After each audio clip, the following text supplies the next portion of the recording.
الرحمن الرحیم. محترمہ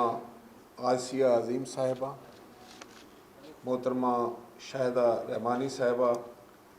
جناب سینیٹر فرت اللہ بابر صاحب، جناب چودھری عظیم صاحب، جناب ظفر اللہ خان صاحب، executive director peeps Muhammad Anwar صاحب، آفیسرز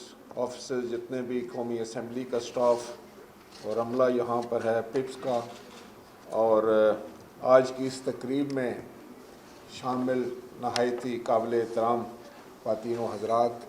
پیارے بچوں، السلام علیکم.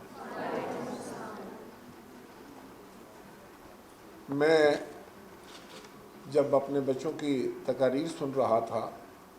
ان کا جوش اور جذبہ دیکھ رہا تھا، اور ان میں جو خود اعتمادی تھی، تو یقیناً آپ کی طرح میں سمجھتا ہوں آپ بھی یہی سوچ رہے ہوں گے کہ یہ ہمارا کل جو ہے، یہ جو آنے والے ہماری نسل ہے، اس پہ بلا شبہ ہم فخر کر سکتے ہیں، اور انشاءاللہ تعالی یہ آئین پاکستان کی ہر ممکن حفاظت کرنے کا جو ہے وہ قابلیت اور صلاحیت رکھتے ہیں، جو بہت خوشی کی بات ہے.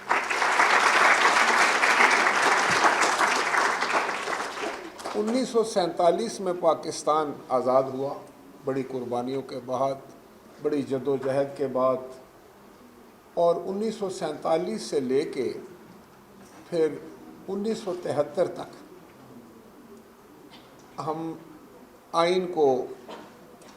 نہ تشکیل دے سکے، اس پر کوئی ایسی دستاویز سامنے نہ لے کے آ سکے جس پر سب کا اتفاق ہو، اور جس کو ہم ایک جمہوری پارلیمانی وفاقی آئین کہہ سکیں. مجھے یاد ہے کہ اس سے پہلے بھی آئین بنے تھے، اور وہ کسی وجہ سے جو تاریخ میں درج ہے کہ جمہوریت کمزور ہونے کی وجہ سے یا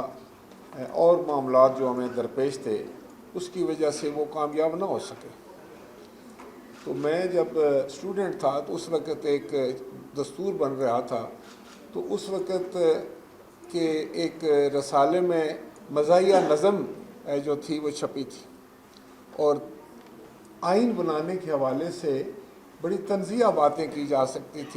کی جاتی تھی کہ جیسے یہ ممکن ہی نہیں ہے.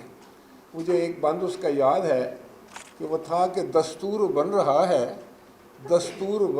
ہے، روٹھا ہے سور وردی، ممدوٹ من رہا ہے. دستور بن رہا ہے، کرتا ہے بات گر کی، نواب گور مانی، اور بابا جلال کی ہے پگڑی جلال خانی. تو یہ اس زمانے کی میرے ذہن میں آ گئی یہ نظم کے وہ بند. تو پھر اللہ کا بہت بڑا کرم ہوا کہ جب شہید ذوالفقار علی بھٹو میدان عمل میں آئے، تو انہوں نے ایک سب سے بڑا کارنامہ یہ کیا کہ انہوں نے ہر شخص کو ووٹ کا حق دینے کی جدوجہد کی. اس سے پہلے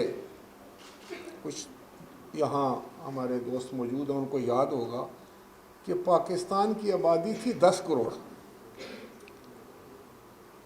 مشرقی پاکستان اور مغربی پاکستان مل کے، اس وقت میں بھی اپنی کتاب میں پڑھا کرتا تھا کہ پاکستان کی آبادی 10 کروڑ ہے، اور ووٹ کا حق کتنے لوگوں کو تھا؟ صرف 80,000. 40,000 مشرقی پاکستان اور 40,000 مغربی پاکستان، جن کو بیسک ڈیموکریٹس کہتے تھے. بنیادی جمہوریت تھا، اور وہ ایوب خان کا زمانہ تھا. تو باقی جو 9 کروڑ 99 لاکھ 20,000 لوگ تھے، ان کے لیے سیاست شجر ممنوع تھا. ان کا کوئی لین دین نہیں تھا، نہ ان کو پتہ تھا، نہ ان سے کوئی پوچھتا تھا، نہ ان کے پاس ووٹ کا حق تھا، نہ وہ ووٹ ڈالتے تھے، نہ کوئی ان سے مانگنے آتا تھا. تو اس وقت وہ جو گاؤں کے کوئی چودھری تھے، کوئی سید تھے، کوئی راجہ صاحب تھے، ملک صاحب تھے، وہ ان سے لوگ ووٹ مانگتے تھے. وہ جا کے MNA بھی بناتے تھے، وہ صدر کو بھی ووٹ دیتے تھے، وہ MPA کو بھی ووٹ دیتے تھے. تو پاکستان کی آبادی جو ہے اس کا تعلق سیاست سے کوئی نہیں تھا. پھر یہ ایک انقلاب آیا کہ شہید ذوالفقار علی بھٹو نے یہ